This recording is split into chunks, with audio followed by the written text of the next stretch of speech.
রাজ্যিকর আর্থিক দুর্নীতি মামলার যে চার্জ গঠনের কথা ছিল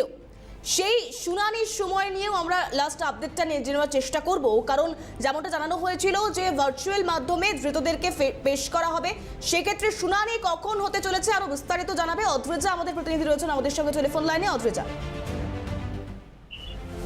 দেখো পিছিয়ে যে বিষয়টি জানাই যে আবারও কিন্তু পিছিয়ে গেল রাজ্যিকর আর্থিক দুর্নীতি সিবিআই মামলার চার্জ গঠন সংক্রান্ত যে প্রক্রিয়া শুধু শুনানি, এবং এক্ষেত্রে দুপুর 1:30 আজকে আলিপুর সিবিআই বিশেষ আদালতে যে বিষয়টি দেখা যাচ্ছে যে দুপুর 1:30টার মধ্যে কিন্তু এই মামলায় যারা ধৃত তাদের আইনজীবীর তরফে যারা হাইকোর্টে কলকাতা হাইকোর্টে গিয়ে আজকে এই মামলার দ্বিতীয়বার কলকাতা হাইকোর্টের বিচারপতি জয় মাল্যবাসকে ডিভিশন বেঞ্চে নিয়োগ করেছেন, সেক্ষেত্রে সেই মামলার যেহেতু শুনানি আজকে বেলা 12টার সময় রয়েছে এবং সেক্ষেত্রে সেই বিষয়টিকে নজরে রেখে দুপুর 1:30টার মধ্যে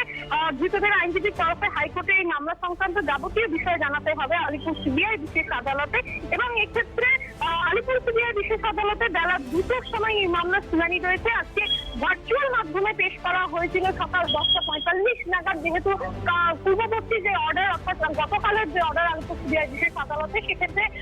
10:45 আজকে বেলা সকাল 10:45 নাগাদ এই মামলার অর্থাৎ রাজ্যিকর আর্থিক দুর্নীতির যে সিবিআই মামলা সেই মামলার চার্জ গঠন প্রক্রিয়া শুরু হওয়ার কথা ছিল সকাল 10:45-এ। এদিন যে বিষয়টি দেখা যাচ্ছে যে প্রত্যেক ধৃতরাই এই মামলার ভার্চুয়াল মাধ্যমে তাদের পেশ করা হয়েছিল আদালতে, কিন্তু এক্ষেত্রে যে বিষয়টি দেখা যাচ্ছে যে দ্রুত এই ভার্চুয়াল মাধ্যমে পেশ করবার পরেও কিন্তু যেহেতু কলকাতা হাইকোর্টের সেই মামলার শুনানি রয়েছে দুপুর 12টার সময়, সেক্ষেত্রে পিছিয়ে যায় এবং শুনানি এবং বেলা 2টার সময় এই মামলার শুনানি ধার্য করা হয়েছে এবং 2টার সময় কিন্তু এক্ষেত্রে ভার্চুয়াল মাধ্যমে পেশ করা হবে এই মামলার ধৃতদের। এবং এদিন আশিস পান্ডে এই মামলার ধৃত আশিস পান্ডে তার আইনজীবী আনন্দ গাঙ্গুলি যে বিষয়টি তুলে ধরেছেন যে যেহেতু আবার মামলাটি সেক্ষেত্রে দুপুর 2টার দিকে নজর থাকবে আমাদের সকলেরই। আপাতত ধন্যবাদ অদ্রিজা।